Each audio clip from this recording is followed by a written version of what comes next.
mais également du côté de la Fédération camerounaise de football. Éternel conflit donc entre Mwele Kombi et Samuel Eto'o. Plusieurs journaux reviennent sur cette actualité. Il faut marquer que hier, dans le cadre du programme Libre Expression sur Info TV, nous sommes revenus de manière très abondante sur ce conflit que MINSEP fait Foot. Je voudrais d'abord passer la parole à Bertrand Tchouinkam. Bertrand Tchouinkam, les Lions indomptables ont été éliminés pour la Coupe du Monde États-Unis, Mexique, Canada, mais cela n'empêche que du côté du MINSEP, du côté de la Foot, nous serions encore dans un nouveau conflit. Il s'agit maintenant de la tenue de l'Assemblée générale qui, selon la Foot, devra avoir lieu le 29 novembre du côté de Mbankomo. Le ministre des Sports et de l'Éducation physique dit niet, il n'y aura pas d'Assemblée générale tant que le président Foot ne va pas respecter tout ce qu'il a donné comme directive. Eto'o a répondu et lui a dit il y aura Assemblée générale à Mbankomo. Votre réaction? Moi, je vais tout simplement dire que la malchance dépasse la mort. C'est-à-dire, quand tu es malchanceux, oui, la malchance dépasse la mort. Il faut le savoir. Le Cameroun est carrément maudit. C'est-à-dire, on a des dirigeants qui n'aiment pas ce pays. Vous voulez quoi concernant Eto'o-Fils? Moi, je l'admire bien. C'est un génie de ma génération. C'est quelqu'un qui a eu des bonnes intentions. Il a voulu qu'en MTN et les Louane, que des joueurs puissent faire de leur boulot une profession. C'est-à-dire faire du football une profession.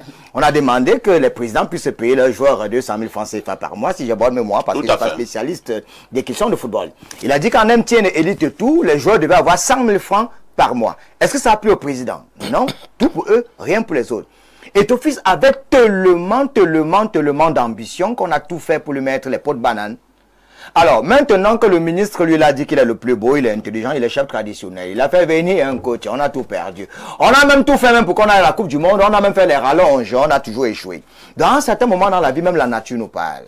Donc pour dire que le ministre avait tort. Il avait tort parce que même la nature est venue corriger le ministre. Et Eto'o-Fils a raison. Pourquoi est-ce que vous voulez vous l'empêcher de faire son assemblée extraordinaire? Quelle est la faute qu'il ait commise? Personne. Qu'est-ce qu'il a fait de mal pour que cette assemblée, vous avez dit quoi, extraordinaire? Assemblée générale. Assemblée générale. Pourquoi est-ce qu'on lui demande de ne pas le faire? C'est-à-dire, c'est le ministre des Sports qui lui dit tu ne peux pas le faire, c'est le ministre de l'administration intérieure qui dit non, tu ne vas pas le faire. Il y a la solidarité gouvernementale. Non, pour l'instant, l'OMINAT n'a pas encore fait. On n'a pas encore parlé, mais la solidarité gouvernementale. On retient simplement que, Bertrand, on retient simplement que le ministre des Sports a envoyé une correspondance à son collègue du gouvernement, l'OMINAT, demandant au MINAT d'interdire cette il va le faire, c'est la solidarité gouvernementale. Ah, vous n'êtes pas sûr, hein? Non, il va le faire, c'est la solidarité gouvernementale. Le problème maintenant, c'est celui de savoir si le fait que le Cameroun ne puisse pas aller au mondial, si c'est Eto'o-Fils le problème. Je ne pense pas. Ce n'est pas lui qui avait choisi l'entraîneur. Ce n'est pas lui qui a demandé qu'on soit toujours en retard dans tout ce que nous sommes en train de faire. Je ne veux pas trop bavarder sur des questions de sport parce que je ne suis pas spécialiste. Mais tout ce qu'il sait, c'est qu'Eto'o-Fils n'a rien fait du tout. La faute revient au gouvernement camerounais. Et ils sont les plus beaux, les plus intelligents. Pour eux, il n'est pas normal qu'un jeune ait des bonnes idées. Eux, ils ont les bonnes idées. Bon, ça a donné quoi? Rien du tout. Très bien. Nous accueillons François Mboké qui nous a retrouvés sur ce plateau. François Mboké, bonjour. Bonjour. Comment tu vas? Ça va. Je souligne que vous êtes journaliste et directeur de publication du journal et du magazine Diapason. Jusqu'ici, oui. Je ne sais pas, ça va changer. Hein? Ça pourra changer. On va changer le propriétaire, bien sûr, le promoteur. Bien sûr, bon, tout est possible. Tout est possible dans ce pays. Hein. François Mboké, je vous accueille à chaud oui. avec cet éternel combat entre MINSEP et Foot. Maintenant, c'est un autre duel qui est ouvert au sujet de la tenue de l'Assemblée générale élective. Mwele Kombi et Eto'o a dit qu'il tient, selon les textes, une Assemblée générale élective, puisque ça fait pratiquement il y a 4 ans qu'il est là, et il faut une nouvelle élection. Et il a fait savoir cela au ministre des Sports et de l'Éducation physique. Le ministre des Sports a répondu à Eto'o, en août déjà, lui faisant comprendre que non, c'est pas possible. Tu ne peux pas tenir cette assemblée. Tu dois d'abord respecter les directives que je suis en train de te donner. Eto'o est revenu à la charge il y a 2 ou 3 jours, disant encore à son ministre qu'il faut qu'il envoie 2 représentants pour l'Assemblée générale qui se tiendra à Okwamaria en Bankomo. Le ministre lui a dit, je réitère, qu'il était dit depuis haute, que ton affaire que tu veux organiser là n'aura pas lieu. Donc, et là même le MINSEP est monté d'un cran.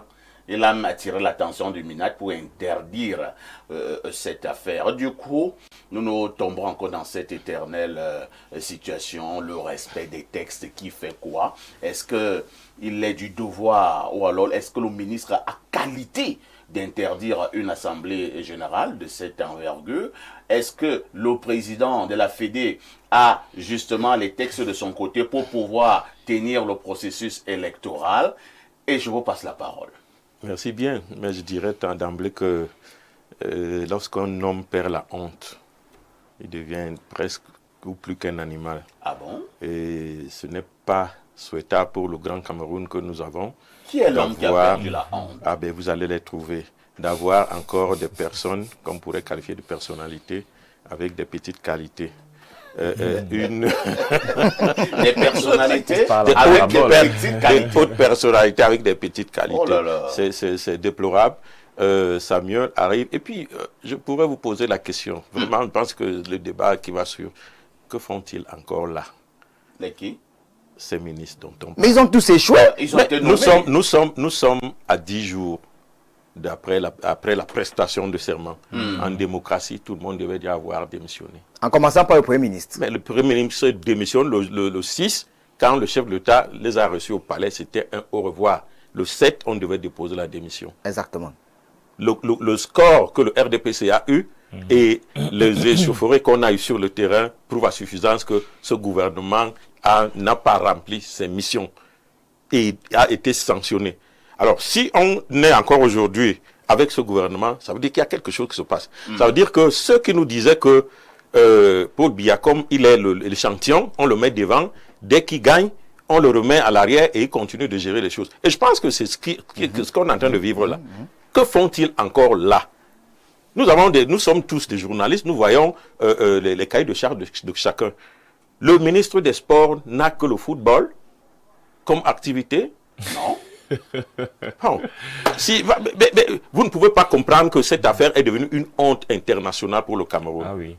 Sortir aujourd'hui pour dire qu'on est Camerounais, à cause du football, on est devenu des zéros, des inutiles. Battu par la RDC. Mais il n'est pas possible. Même les petits requins. Regardez, lorsque la Coupe du Monde avait 2 pays africains, nous sommes montés à 3.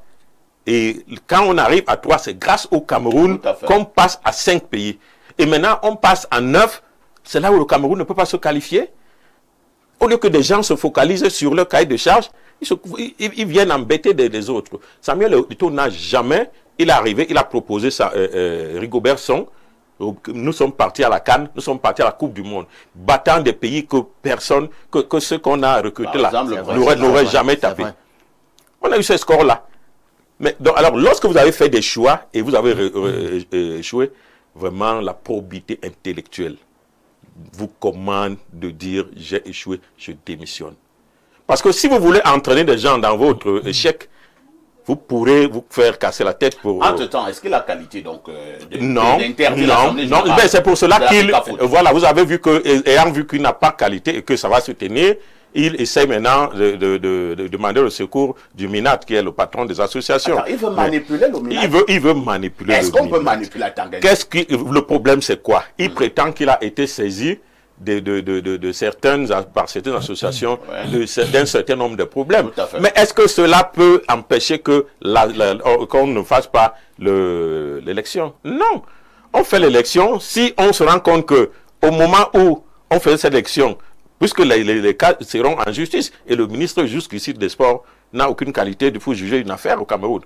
Si quelqu'un a été lésé dans les choix, il va rester en justice. Alors si la justice reconnaît, même si quelqu'un a été élu, on peut casser et puis on revient à la base. Très bien. Je ne comprends pas pourquoi les Camerounais sortent à peine d'une élection qui a causé trop de problèmes, trop de divisions.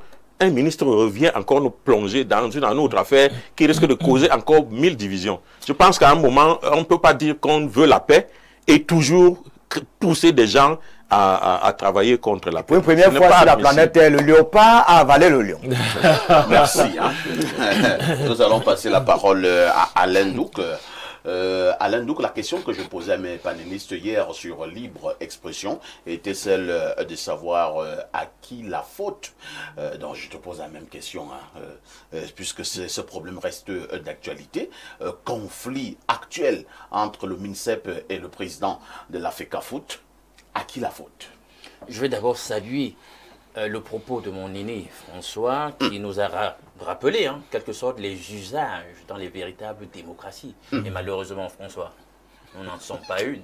Mais c'est pas ce que le chef de l'État nous a dit. Hein. Ah bon, moi, je le tiens au mot. La mesure de la démocratie chez nous, c'est le verbe du chef de l'État. Ah oui, Et parlons de démission au regard des indicateurs. C'est bien là, parce que tu es le responsable d'un tabloïd qui traite d'économie. Et tu sais bien qu'il faut traiter des indicateurs économiques. Pendant que tu parles de démission de Moelle Kombi, je pense que même la première personnalité que nous venons d'investir, elle-même doit déposer son tablier parce que les indicateurs ne sont pas bons. On n'a pas la culture de la démission, donc oublie déjà ça. Non, mais il vient d'être élu, dans notre contexte, j'ai vu que tout le monde, quelque peu, a de la sympathie pour Ito. Moi, je n'ai rien contre Ito, mais je dois vous rappeler que quelquefois, Ito rime quand même un peu trop avec ego. Parce que moi, j'ai pris la peine de lire la correspondance du ministre. J'ai fait attention. N'oubliez pas, moi, les combis sont professeurs de droit. Hein. De relations internationales. Il maîtrise le droit. Non, il est en relations internationales. Hein. En relations internationales. C'est mon prof de relations internationales. Bon, d'accord. Mais nous convenons donc qu'il est brillant. Vous savez combien de fois il a mordu la poussière avec ces textes? Non, quand même. Non, ne nous ramenez pas dans ce débat lorsque c'est pas moi nous avons... C'est pas moi les combis qui va se tromper sur l'intelligence d'un texte. Ce n'est pas l'une Non, Alain, ça c'était avant. C'est mon temps de parole quand même, je pense. Je vous ai écouté. C'est pour vous aider à il faut qu'on soit clair. Quand vous lisez la correspondance, il dit à M. Ito, en date de tel, je vous ai rappelé ceci, d'aller dans tel... Finalement, que veut dire tuteur si je ne peux pas en tantiner à un certain moment t'interpeller et te dire, monsieur, en tant que tuteur, je pense que tu n'es pas sur la bonne voie. Voici ce que tu dois faire. Tuteur d'un adulte majeur, vacciné. Quand on dit ceci, donc vous ramenez l'affaire... Et le tuteur n'est pas le père, hein? Non, les mots en français ont leur sens. Oui. Quand on dit le tuteur a des limites, hein? Il n'est pas le père. Tutélaire, la tutelle, le ministère, à quel pouvoir? La tutelle de la FECAFOOT. Quand tu es tuteur d'un enfant, tu es son père. C'est une association de droit privé, mais qui gère un pan dans son action, qui est une action d'utilité publique, pour laquelle finalement il y a une tutelle. Parce que quand les lions indomptables se déploient, il n'y a pas que la FECAFOOT qui est engagée, il y a l'image du Cameroun. Vous allez le nier, ça? Vous allez le nier? Alors, si on vous dit, monsieur, organisez un scrutin qui va respecter les règles de l'olympisme, du fair play, on ne doit pas avoir l'impression que vous êtes arrangé à mettre des gens sur la touche pour le seul candidat et qui, tacitement, donc, factuellement, sera reconduit à la même position. Je ne pense pas que Moelle Kombi Degam qui a dit ça. Absolument pas. Donc, je l'ai toujours dit parfait.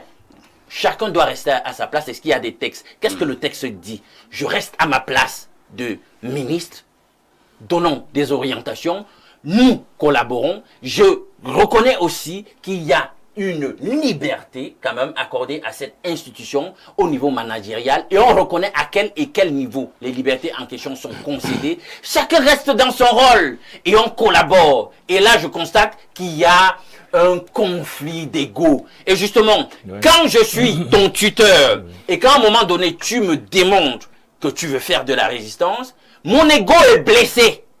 Et je vais vouloir te démontrer que monsieur, je suis ton tuteur d'une manière ou d'une autre.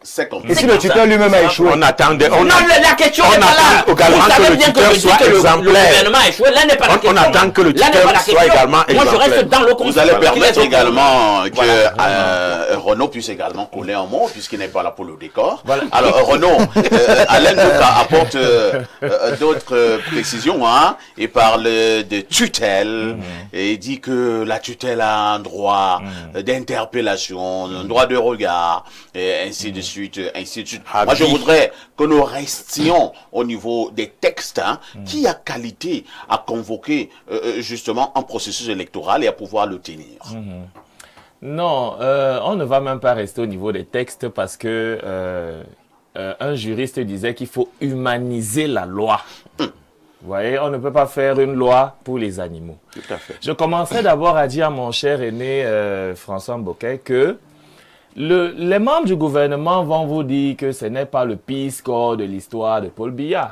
En 1992, il avait fait moins que ce qu'il a fait en 2025, mais ils n'ont pas démissionné.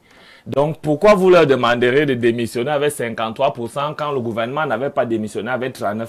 Il n'avait pas encore dit qu'il va laisser au Cameroun la démocratie avancée et la prospérité. Il ne l'avait pas encore dit à l'époque. Très bien. Mais il a dit par la suite. Quand je finis de dire ça, j'achète complètement l'ego, le problème d'ego d'Alain Douk. Complètement. Il y a un problème d'ego entre des personnalités.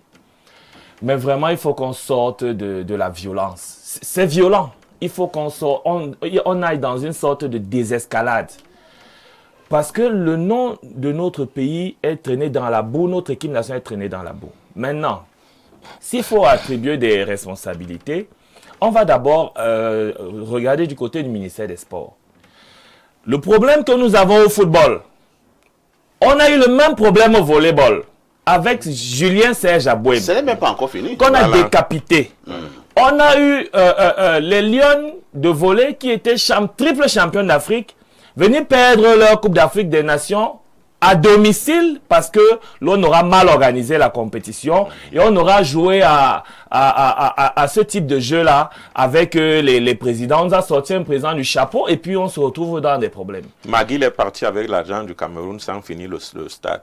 Ça également, c'est un autre On va même encore, on va y Dans les revenir. autres fédérations, c'est pareil. Au basket, on s'est retrouvé au basket à un tournoi où nous n'avons pas gagné le tournoi de basket, l'Afro-Basket, alors qu'on avait nos NBA en réserve.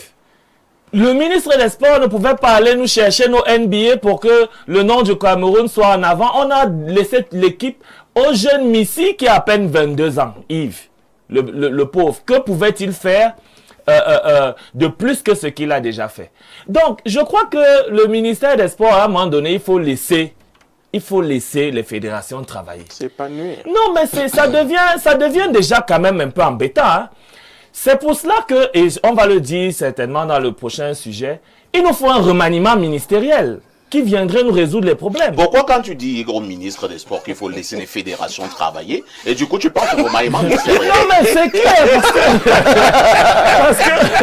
parce qu'on constate bien que nous sommes dans un cul de sac. Lui-même il voit comment.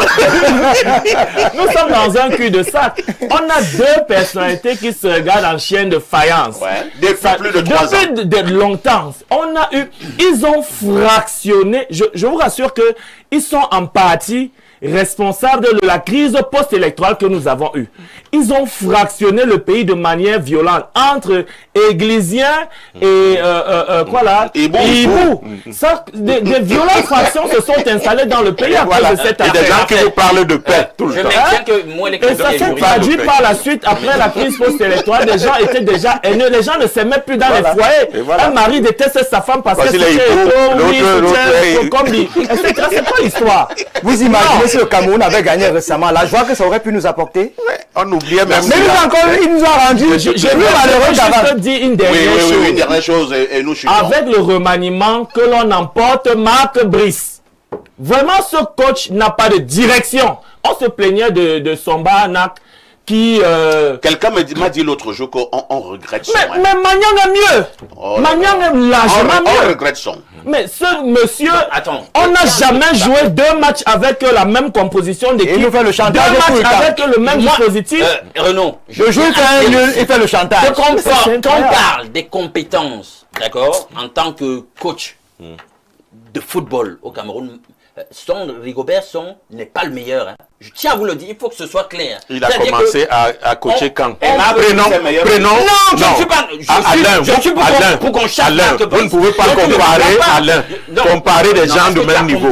Oui, mais comparer. Je suis en train de dire que lorsqu'on va chasser Marc Brice, ne pensons même pas que c'est le meilleur.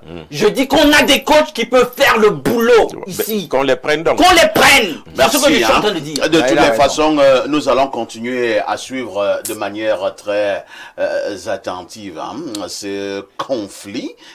Une fois de plus, c'est né entre Eto'o, mais également Mwele Kombi. Non, on va le changer, il n'y aura plus conflit. Nous attendrons également probablement la réaction du MINAT. Quelqu'un me disait qu'il ne dit rien consent. Voilà. Bon, est-ce que le MINAT va interdire cette assemblée? Est-ce que le MINAT va laisser au couler? De toutes les façons, nous voulons simplement que ce soit les textes qui en sortent vainqueurs.